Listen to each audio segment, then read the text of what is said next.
Good morning, students. Today I am going to start episode number 6 of chapter number 5, that is laws of motion.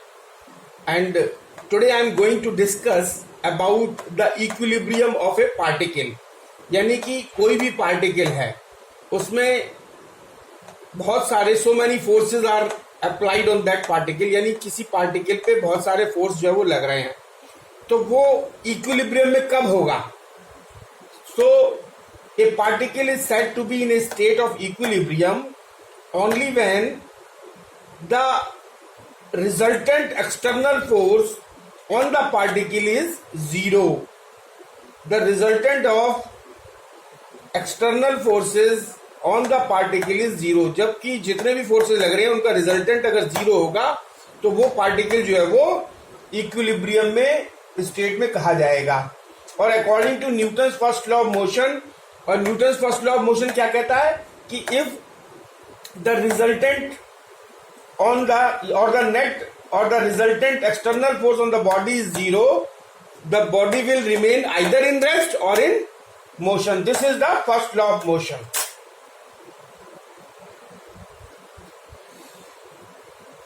So a particle is said to be in a state of equilibrium only when the resultant of all the external forces on the particle is zero. और एक चीज और हम जानते हैं कि also according to the Newton's first law of motion, first law of motion क्या बताता है कि अगर resultant of all the external forces on the body is zero, then the body will remain either in rest or in uniform motion. So now if two forces F1 and F2 act on a particular particle, suppose this is a particle P, this is a particle P, and the two forces are acting on this particle and this will be in equilibrium. तो मान लीजिए ये इस particle पे एक force जो है वो ऐसे लग रहा है और एक फोर्स जो है वो ऐसे लग रहा है, यानी F1 फोर्स जो है वो इस पार्टिकल P पर इस डायरेक्शन में लग रहा है और F2 फोर्स P पार्टिकल पे इस डायरेक्शन में लग रहा है. तो if two forces F1 and F2 are acting on a particle P, then the particle will be in a state of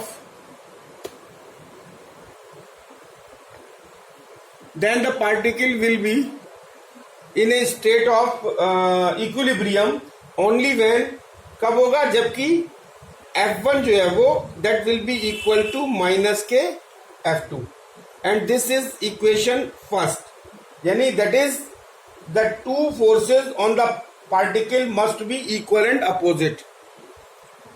That is the two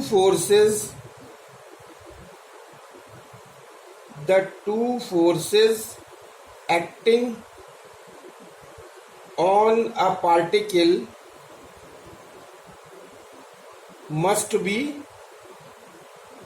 equal and opposite.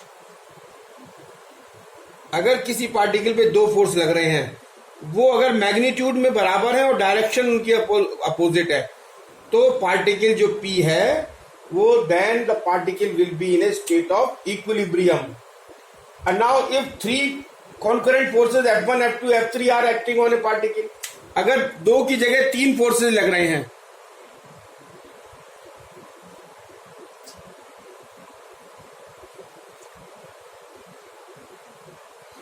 if three forces, अब ये तो दो forces की बात हो गई. अब अगर मान लिया जाए if थ्री फोर्सेस, मान लिया तीन फोर्सेस हैं, मान लिया F1 है एक और एक है F2 और तीसरा है F3, और ये जो तीन फोर्सेस हैं, these three forces are concurrent forces. concurrent forces कौन से होते हैं? जो एक ही पॉइंट पे लगे हुए होते हैं, उनको concurrent forces कहते हैं.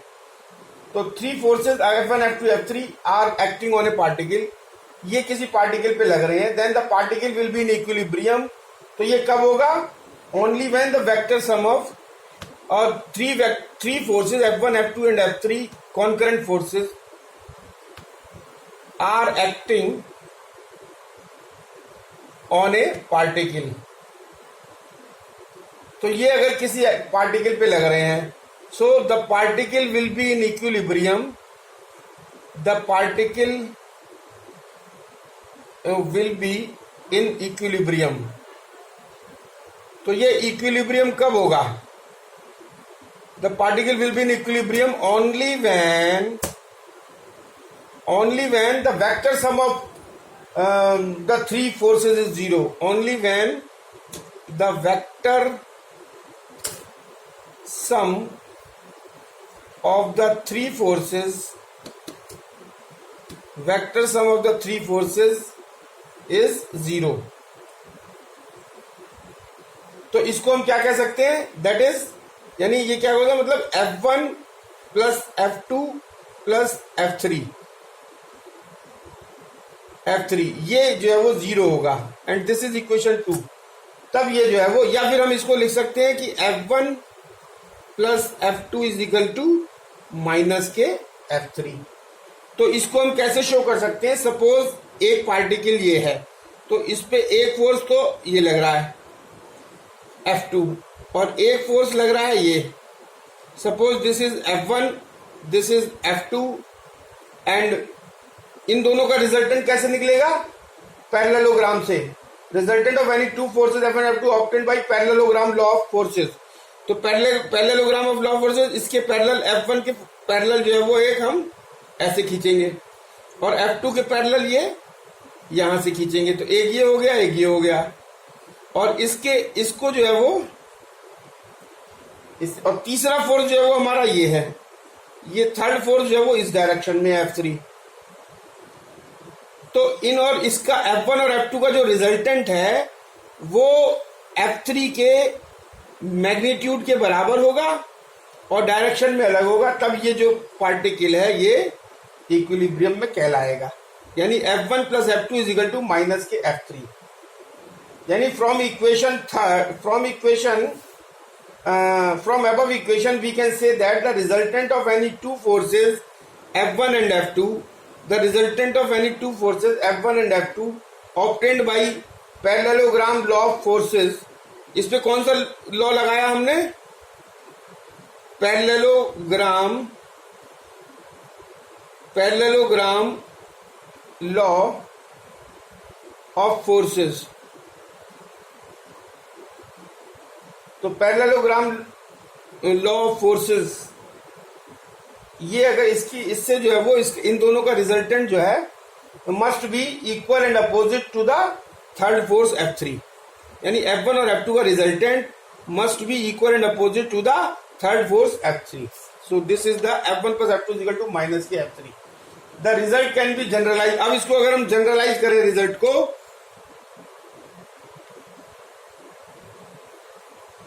so now the result can be generalized to any number of forces acting on a particle। तो suppose n forces जो है वो किसी पार्टिकल पर लग रहे हैं, F1 F2 F3 and so on Fn। तो ये किसी पार्टिकल पे लग रहे हैं, तो ये जो n forces अगर किसी पार्टिकल पे लग रहे हैं, तो the particle will be in equilibrium only when F1 plus F2 plus F3 plus dot dot dot Fn is equal to 0।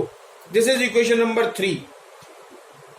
So this is the general equation. अगर n फोर्सेस किसी particle पे लग रहे हैं तो वो पार्टिकल इक्विलिब्रियम तब होगा जबकि उनका वेक्टर सम जो है वो 0 के बराबर होगा।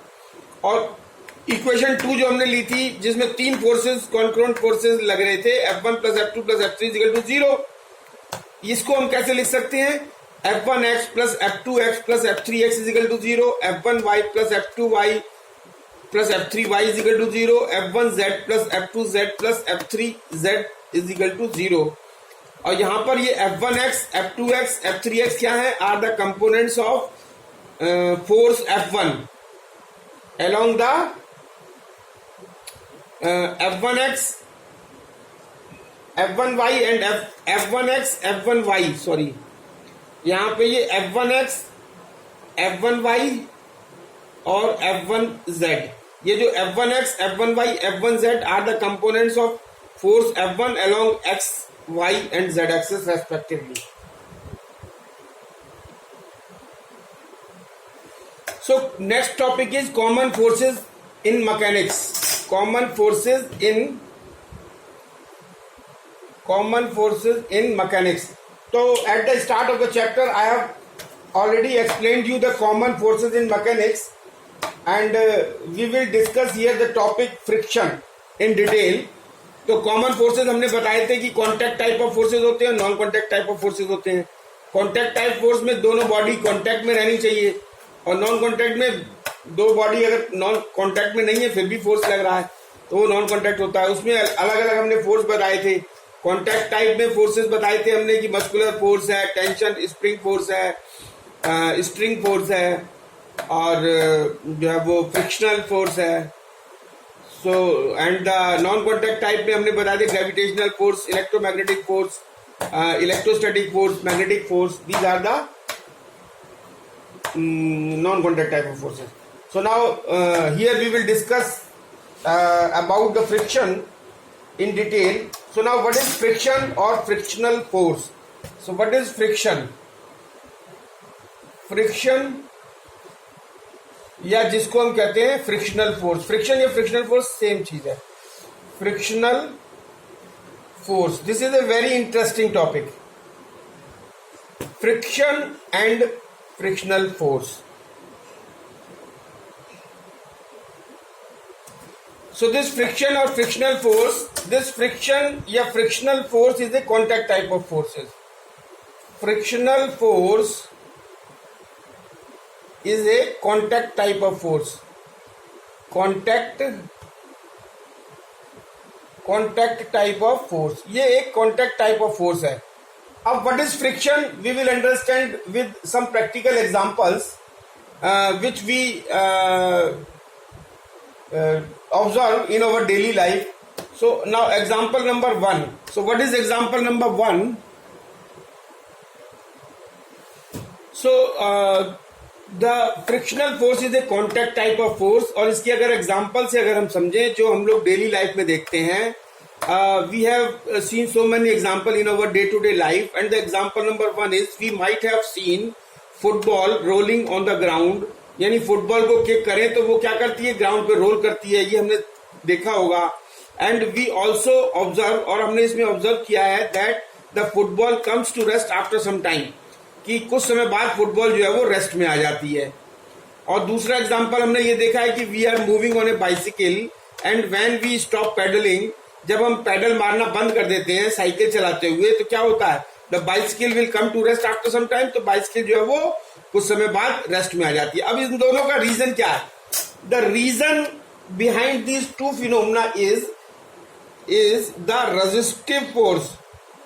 क्या है? एक रेजिस्टिव फोर्स जो है, resistive force acting between two bodies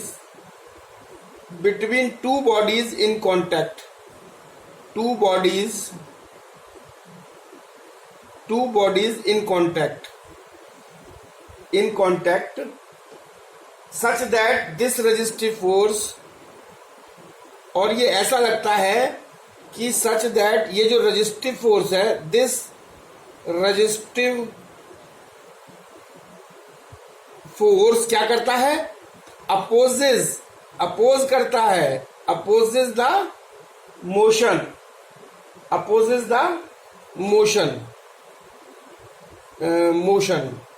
this resistive force opposes the motion, और this resistive force is known as friction और frictional force. This resistive force is known as friction. इसी को फ्रिक्शन कहते हैं, friction या फिर frictional force.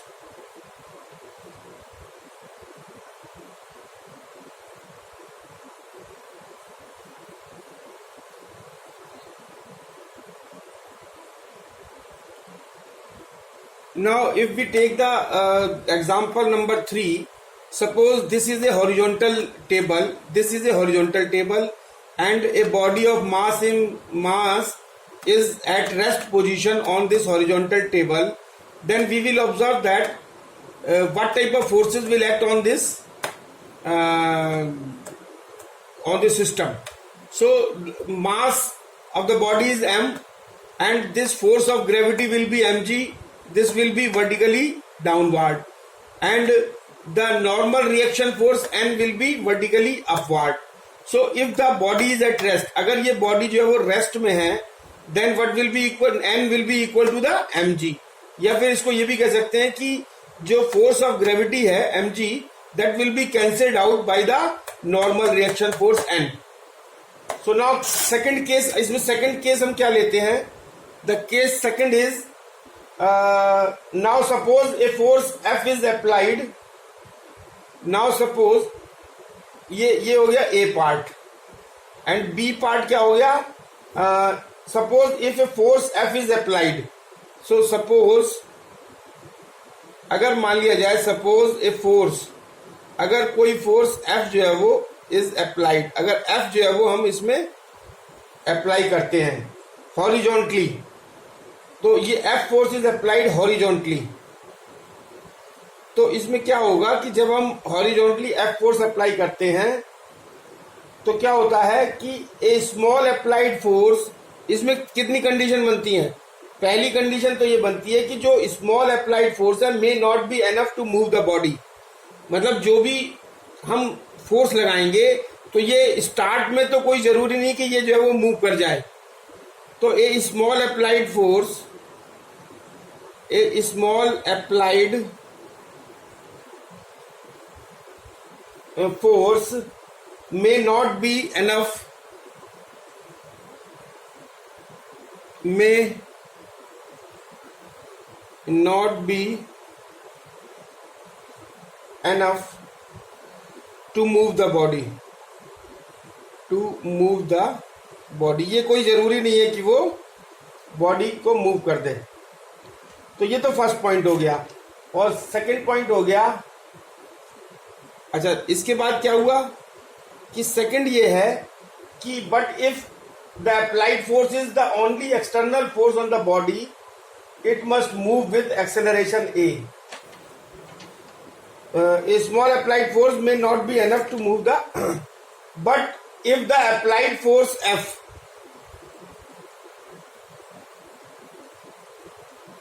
but the applied force F is the only external force, is the only external force. So on the body it must move with the acceleration. जब हमने इस पे ये जब रेस्ट पे है तो n is equal to mg है. मान लीजिए इसमें कोई फोर्स लगाते हैं तो ये फोर्स जो है वो स्मॉल फोर्स जो है वो इट इज नॉट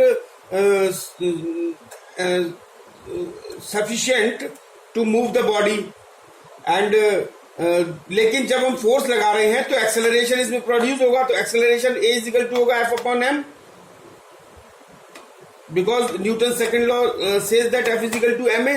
तो एक्सेलरेशन जब इसमें प्रोड्यूस होगा और उसके बावजूद भी ये बॉडी जो है वो रेस्ट पे है, तो इससे हम ये कंक्लूजन निकालते हैं. Therefore from above we come to the conclusion that the body remains at rest. ये बॉडी जो है वो एक्सेलरेशन होने के बाद भी, ये फोर्स लगने के बाद भी, एक्सेलरेशन होने के बाद भी रेस्ट पे रहती है. इसका मतलब यह है कि इसमें कोई एक अपोजिंग फोर्स लग रहा है जो हमारे इस अप्लाइड फोर्स को अपोज कर रहा है, और जो जिससे कि रिजल्टेंट जो हमारा नेट रिजल्टेंट फोर्स जो बॉडी पे है वो जीरो हो जा रहा है. So this force Fs parallel to the surface of the body in contact with the table is known as the frictional force or simply friction. तो इसी को हम frictional force या friction कहेंगे. So this opposing force is known as friction or frictional force. इसको Fs से denote करते हैं. यानी Fs means static friction and Fk means kinetic friction. So suppose this is a body of mass m, तो force of gravity mg, and this is normal reaction, this is vertically upward, this is vertically downward, and if F force is applied towards this direction, then opposing force will act on the opposite to the applied force. This is known as Fs, means static friction or frictional force. So now it is important to note that static friction does not exist by itself. तो ये बहुत important है कि static friction. So it is important to note that static friction does not exist by itself. इससे हमको ये clear हो गया कि जैसे ये बॉडी है, ये हॉरिजॉन्टल प्लेन पे है, रेस्ट में है, तो यहाँ पे कोई फ्रिक्शन नहीं लग रहा. It is important to note that static friction does not exist by itself. तो ये अपने आप से नहीं शुरू होता. ये कब शुरू होता है? स्टैटिक फ्रिक्शन कब शुरू होता है? स्टैटिक फ्रिक्शन तब शुरू होता है जब हम इस पे कोई फोर्स अप्लाई करते हैं. So it comes into play only when there is an applied force. So if there is no applied force, अगर कोई अप्लाइड फोर्स नहीं है, there will be no static friction. और इसके लिए हम कह सकते हैं कि जैसे मान लिया जाए कि if applied force F is equal to, if applied force जो है, अप्लाइड फोर्स मान लीजिए F है, दिस इज इक्वल टू 0, तो क्या होगा? Static friction Fs will be 0. तो Fs जो है वो 0 होगा. जब अप्लाइड फोर्स 0 तो Fs will be 0. This is condition A. Now B condition. What is B condition? अच्छा, B condition. What is B condition? So B condition is that as the applied force F increases. तो अब अगर हम इसको कहते हैं कि as the applied force, मान लीजिए जो फोर्स हमने अप्लाई किया, applied force increases, applied force increases. अगर हम increase करते हैं, increase to certain limit, up to a certain limit. So अगर हम as the applied force increases, तो क्या होगा कि जो Fs जो है वो, Fs मतलब static friction जो है वो, static friction will also be increased. ये जो है वो static friction, जैसे जैसे हम फोर्स को हम बढ़ाएंगे, हमारा static friction जो है वो बढ़ता जाएगा. कब तक? up to a certain limit. Up to a certain limit, यानी स्टैटिक फ्रिक्शन जो है वो हमारा बढ़ेगा. कब तक? Up to certain limit. और कब तक बढ़ेगा? जहां की ये जो अप्लाइड फोर्स है, ये अगर इक्वल एंड अपोजिट हो जाएगा किसके? स्टैटिक फ्रिक्शन के. तो ये जो है वो फोर्स जैसे जैसे अप्लाई करते जाएंगे, स्टैटिक फ्रिक्शन बढ़ता जाएगा और ये अप टू सर्टेन लिमिट बढ़ेगा, जबकि वो अप्लाइड फोर्स के बराबर हो जाएगा. And this Fs is known as static friction. This is known as static friction. Static friction, which opposes the impending motion. तो static friction opposes the, अच्छा ये important चीज है, static friction